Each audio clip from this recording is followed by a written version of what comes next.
name's Michael Halpern. I manage the Center for Science and Democracy at the Union of Concerned Scientists. We are videotaping this event today for later broadcast for those who could not make it here or are out of Washington. We'll be using the microphones and we'll be asking you to do the same when you ask questions. So we're here today to talk about access to federal government scientists and federal government scientific information. And we do know enough that to know that government scientists do represent an extremely tremendous resource. They possess knowledge on many different topics, from drug safety to bioterrorism to air pollution. And many of them are in the unique situation of knowing both how science works and knowing how the policymaking process works. So many journalists over the years have worked with government scientists to help inform the public about critical issues, as well as helping journalists and the media and others hold government accountable for their actions. We're going to talk about the Obama administration. From its very inception, they talked about wanting to put a premium on transparency with mixed results. And while a lot of effort has been put into access to data and a lot of the attention has looked at the information itself, there's been a lot less attention on those who can put meaning to that data and interpret it and put it in the proper context. So today, to talk through a lot of these issues and to release a survey of journalists that we have commissioned regarding this kind of access, we have Carlson, a professor of sociology at Kennesaw State University, who is the author of the survey to my far left. This is the fourth in a series of surveys of reporters that SPJ has sponsored over the past 3 years, with others focusing on Washington area reporters who cover federal agencies, members of the Education Writers Association, and state and local political reporters. We also have Kathryn Foxhall, who's with the SPJ Freedom of Information Committee, and Kate Sheppard, who's worked for a number of news outlets and is now at the Huffington Post. I work with the Center for Science and Democracy at the Union of Concerned Scientists, an organization that's been around since the late 1960s. We started seeing a lot more problems with the censorship of scientists and control of government scientific information during the George W. Bush administration. And we did a number of surveys of scientists between about 2005 and 2012, looking at the ability of scientists to speak publicly, to share their research, to present at conferences, to speak with reporters, and otherwise inform public discussion around scientific issues. Many found that they could not speak publicly. This formed the foundation for a lot of work to try to get government agencies to allow their scientists to both communicate their research results and scientific opinions and to participate fully in the scientific community. We all know that in 2009, in his inaugural address, the president pledged to restore science to its rightful place. Since then, we've seen some fits and starts in that regard. Agencies have said a lot of the right things, and in some places made a number of improvements, at least when it comes to policy. And when it comes to policy, there are kind of two places for us to look. The first is in terms of scientific integrity policies. The administration started well out the gate. 3 months after the inauguration, the president issued a directive asking his science advisors to come up with a plan to restore scientific integrity to federal policymaking. Then they stumbled. That directive came out of the Office of Science and Technology Policy about 17 months late. And then it was pretty much left up to the agencies to decide how much they wanted to embrace the spirit of the directive and how many resources they wanted to put into actually creating a culture of scientific integrity in different agencies. And some did well, like the Environmental Protection Agency and NOAA, and to some extent the Department of Interior, based on whether or not they put effort and attention to creating meaningful scientific integrity policies that could be publicly reportable and well implemented. Notably for this particular panel, the National Oceanic and Atmospheric Administration, in its scientific integrity policy, expressly guaranteed the rights of its scientists to speak publicly without asking for permission, without minders being on the phone, without any sort of influence from people who would be the higher level political appointees in the agency. We have seen since 2011, when that policy was put forward, that the sky has not fallen, that NOAA is still a credible agency, that scientists are responsible in communicating, and that the policy works. The second place to look is in terms of media policies of federal agencies, and the results here also vary pretty widely.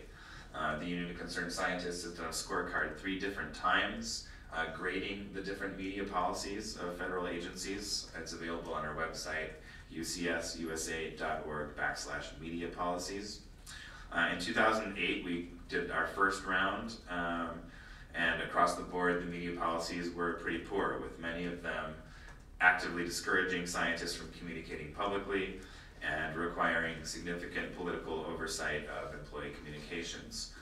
In 2013, we repeated the survey, the study, and finding again that those agencies that took the issue seriously had improved their policies, and then just issued another update of that report card just a couple of months ago, finding that there was still some even more improvement in places like the Fish and Wildlife Service. And in addition, we graded the social media policies of agencies because in 2008 that was much less of an issue, but now we have a great opportunity for public scientists and government scientists to be able to interact via Twitter and Instagram and many other social media platforms, and they need specific guidelines to be able to do so effectively. But as we know, the practices of agencies don't necessarily square correctly with the policies. In 2011, right here at the Press Club, the Columbia Journalism Review and ProPublica announced a very troubling report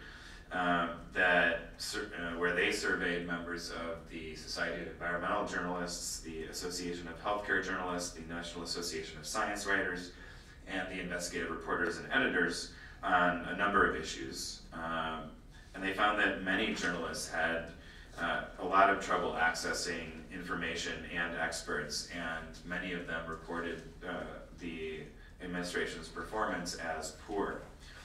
In the words of the report, they said, his administration is clearly trying, just not quite as hard as he suggested that it would. So that's what we're going to explore today. What has changed since 2011? What are the experiences of journalists? How has the administration attempted to prove access? What is at stake? And what steps should we take to create an appropriate level of transparency that both government and the public can live with? So I'm going to turn it over to Carolyn, who's going to talk about the survey and some of the results. And then Kathryn will go over her perspective with the FOIA committee of SPJ. And then Kate Sheppard will talk about her experiences and those experiences of others as working journalists. So Carolyn, take it away. Thank you. Okay, I conducted the survey in January, early February, online using SurveyMonkey. We started with a list of about 8,000 people who were identified as covering science, environment, health, and medicine. We took a random sample, and after getting rid of the bad email addresses and some opt-outs, we ended up with about 1,600 people in the sample, and we got a total of 254 responses to at least one question in the survey. So the response rate was about 15%. The margin of error for the sample size was 5.7%. Demographics, 63% were full-time journalists, 20% were freelance, and the rest were part-time journalists, or retired or something like that. Quarter of them worked for newspapers, about the same amount worked for online media, 20% worked for magazines, and 16% worked for television, and the rest worked for radio or wire services. The beats were pretty much evenly divided between science, environment, and health and medicine. Most spent their time, or spent at least half of their time covering stories with a scientific component. 60% said they dealt with public information offices at the federal level. So we're mainly dealing with federal PIOs. 21% said they dealt at the state level, or 7% said regional, 12% said local. The respondents in this survey pool were experienced journalists. They had, more than half had at least 20 years experience. The median age was 50. Predominant gender was male, and 90% of the respondents were white. Okay, the findings. We asked a series of questions that were pretty much the same questions we've been asking in the earlier surveys that we've done of reporters. And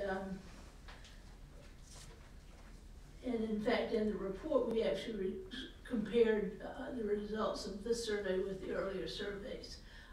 And if you look at the report that we posted online at spj.org, I've actually included links to the earlier survey, so you can compare, you can look at the earlier surveys as well. Okay. Generally, PIOs will routinely require reporters to get their approval before they can interview employees.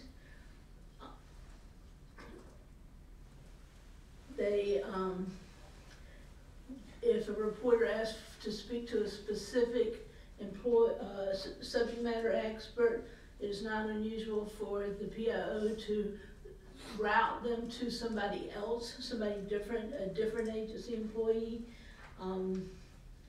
presumably somebody that they feel is more likely to give them the answers they want the reporter to get. It is not unusual for reporters to have to make multiple requests for information when they go through the PIO office in order to get access to the public information office, to the subject matter expert. However, most of the time, the PIOs respond for requests for information in a timely manner. About half of the respondents say it is unusual that they are actually prevented from interviewing subject matter experts. But a third of them say they've been blocked from interviewing, and at least some of the time. 10% say most of the time, and 2.5% say they get blocked all the time. So that's kind of disturbing. Of those who were prevented from interviewing, when asked to provide an explanation for why they were prevented from interviewing, why they were blocked, they said 30% said that the person they wanted to interview just wasn't available when they needed to interview them. Others said they were told the person they wanted to interview didn't want to talk to them, or was too busy to talk to them, or wasn't allowed to talk to them. So So that's kind of what was going on with that. Reporters managed to get an interview, who do manage to get an interview, often will find that the PIO sits in on the interview, is either on the phone with them in a three-way call, or is physically present in the room when the interview takes place.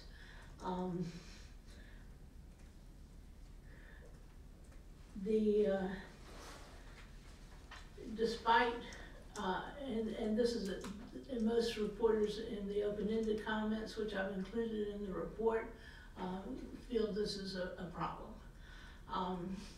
Despite some of the complaints, most science writers feel like they have a positive working relationship with PIOs, but they do. But a majority feel that the public's not getting all the information they need because of the barriers that agencies are putting in place of journalist reporting practices. And they also think that things have gotten worse over the course of the last 5 years during the Obama administration. Half say it's stayed the same over the last 5 years. A quarter say it's gotten marginally more difficult. 15% say it's gotten significantly more difficult. Very, very few say it's gotten better. Vast majority say it's either stayed the same or gotten worse in the last 5 years. We also asked a series of questions about crisis reporting. And the story in crisis reporting is a little better. Only about about a third of the reporters responding actually had answered the crisis questions. About 90 to 100 of the science writers had actually sought information during a crisis. So this is a much smaller pool of reporters.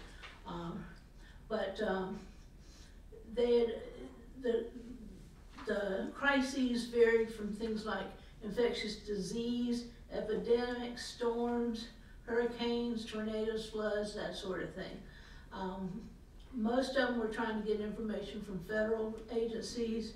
A few were going to state agencies or local agencies, but mostly it was federal agencies.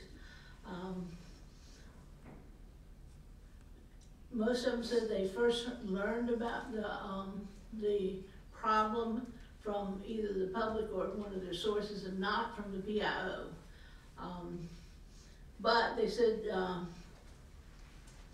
they were able to get information from the PIO once they learned about it. During the emergency, 3/4 of the science writers were either not able to or did not try to speak to subject matter experts without first going through the PIO. So they went to the PIO first, and then were able to get to the subject matter experts. Only 26% said they went straight to the subject matter experts without going through the Public Information Office. Most of the time, the public information officers responded in a very timely manner.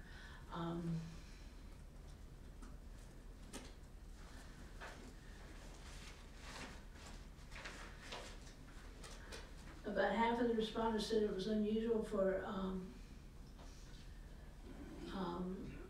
public information officers to prevent them. About half of the science writers got at least some of the information they needed for the crisis from the agency's website or from its social media accounts such as Twitter or Facebook. 50% said they got a lot of information online. Only 20% said they got very little information from the PIO's online efforts.